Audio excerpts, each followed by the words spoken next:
आज मी बघा एकदम माव्यासारखे रव्याचे गुलाबजामुन बनवणार आहे।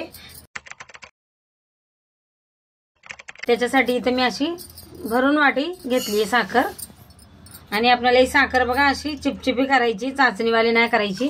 याच्यात मी आता पाणी टाकणार आहे 2 वाट्या, म्हणजे आणि साखर आपल्याला फक्त चिपचिपी करून घ्यायची, चाचणी नाही बनवायची। रव्याचे गुलाबजामुन त्यासाठी आपल्याला चाचणी अशीच पाहिजे। आता बघा चाचणी मी असं गॅसवर उकळायला ठेवली आहे। तर इथं आता मी रवा मिक्सरला असं बारीक करून घेणार, एकदम पिठासारखा बारीकच रवा घेतलाय मी। आता आपण मिक्सरला एकदम बारीक वाटून घेऊ असं चांगलं। हे बघा मस्त असं बारीक वाटून घेतले मी बघा असं पिठासारखं, आणि बारीकच रवा घेतला होता। आपले गुलाबजामुन एकदम मस्त बनतील, असे माव्यासारखे लागतील खाताना बी, कोणी म्हणणार नाही रव्याचे गुलाबजामुन ती। या दिवाळीला तुम्ही पण असेच गुलाबजामुन बनवा। हे बघा चाचणीला पण मस्त अशी उकळी आली। आता इलायची टाकते, बारीक कुटून घेतली मी। चाचणी नाही करायची, फक्त आपल्याला चिपचिपी चाचणी करून घ्यायची। हे बघा चाचणी पण अशी हलकीशी मस्त अशी चिपचिपी करून घेतली मी। आपल्याला अशीच पाहिजे रव्याच्या गुलाबजामुनला चाचणी, कारवाली नाही पाहिजे। आता मी काढून घेते चाचणी। आता इथं बघा मी 1 ग्लास दूध घेतले, 1 कप समजा असं, आणि आता याच्यात टाकणार आहे मी 1 चमचा तूप, आणि आता आपल्याला हे असं चांगलं असं मिक्स करून घ्यायचंय। पहिले आपण सगळं असंच मिक्स करून घेऊ थंड, आणि मग आपल्याला गॅसवर ठेवून सुकं करून घ्यायचं चांगला असा रवा। आता त्याच्यात टाकणार आहे मी हा रवा वाटून घेतलेला, मिक्सरला फिरवून घेतलं होतं। इथं बघा मी आता अर्धी वाटी मैदा घेतलाय, हे पण टाकून आता आपण चांगलं आपण हे मिक्स करून घेऊ, आणि मग आपल्याला याला गॅसवर शिजवून घ्यायचंय, एकदम असं सुक्क करून घ्यायचंय। हे बघा सगळं असं याच्या गुटल्या मोडल्या पाहिजे असं सगळं। जर आपण गरम दुधामध्ये टाकलं ना मग ते लगेच रवा येऊन जाईल, फुगून जाईल।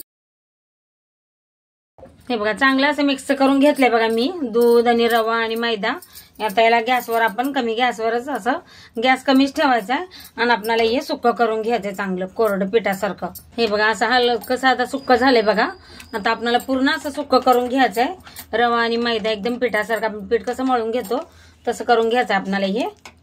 हे बघा मस्त असं एकदम सुक्क कोरडं झालंय बघा पिठासारखं। आता आपण हे परातीत काढून घेऊया, आणि याला हलकंसं थंड होऊ देऊ। हे बघा आता एक परातीत काढून घेते बघा मी, हे मस्त सुक्क झालंय बघा आपलं रवा आणि मैदा, आणि हलकंसं थंड झालं का मग आपण याचे गुलाबजामुन बनवायला घेऊ। हे बघा आता मी चमच्याने याला असं हे करून घेते, म्हणजे ते हलकंसं थंड होईल। हे बघा चांगलं असं मी चमच्याने इकडे तिकडे असं फिरवून याला हलकंसं थंड करून घेतले। आता आपल्याला याला असं मसळून घ्यायचं हलकंसं। हे बघा किती मस्त झालंय ना आपलं पीठ गुलाबजामुनचा, रवा एकदम मऊसूद। त्याला जरा मळून घेते मी। हे बघा एकदम मऊसूद केलंय बघा। आता आपण असे लहान लहान गुलाबजामुन बनवून घेऊ, जसं आपल्याला लागेल तसे छोटे मोठे। असं पहिले इकडे आपण बोटावर असं फिरवून घ्यायचं एकदम असं, आणि मग असं हलकसं हाताने आपल्याला याला असं गुलाबजामुनची अशी शेप द्यायची। हे बघा मस्त असं गोल चटक आपला गुलाबजामुन बनवून तयार होतो। मस्त बनला की नाही गोल चटक। आता मी सगळे असेच बनवून घेणार आहे।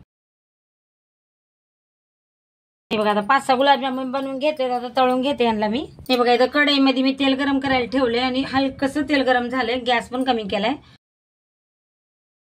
त्याच्यात एक गुलाबजामुन सोडलाय मी। आता मी सगळे असे जेवढे बसतील तेवढे सोडणार आहे बघा। आपल्याला जास्त तेल गरम नाही पाहिजे, आणि अशीच कढई पाहिजे बघा गुलाबजामुनला, तरच ते आपले चांगले गुलाबजामुनचे गोल चटक राहतात।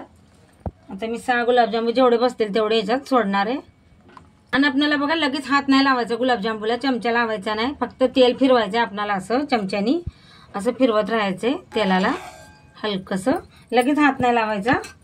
हे बघा आता तेलालाच फिरवायचं आपल्याला चांगलं असं। गुलाबजामुनला असं चम्मच लावायचं ना मग ते फाटतात असं, बस आपल्याला हलकं हलकं तेल हे करायचं, ढवळायचंय चमच्याने हलक्या हाताने। हे बघा असं चमच्याने मी असं तेलाला फिरवत फिरवत फिरवत आपण आता हे गुलाबजामुन असे सगळे तळून घेऊ। हे बघा चांगले यांना कलर असतो तळायचा आपल्याला। हे बघा आणि पुरा कलर येऊ देऊ आपण चांगला, तर असं आपण चमच्याने फिरवत राहू तेल। हे बघा गुलाबजामुनला हलकासा असा कलर आलाय, अजून आपल्याला थोडासा कलर येऊ द्यायचा आहे, मग मस्त आपले गुलाबजामुन हे बघा हलकासा कलर आलेला आहे। आता अजून याला थोडंसं तळून घेते मी, आणि सतत असं चमच्याने तेलाला आपल्याला हलका हलका हाताने असं ढवळत राहायचं, म्हणजे ते सगळीकडून तळले जातील।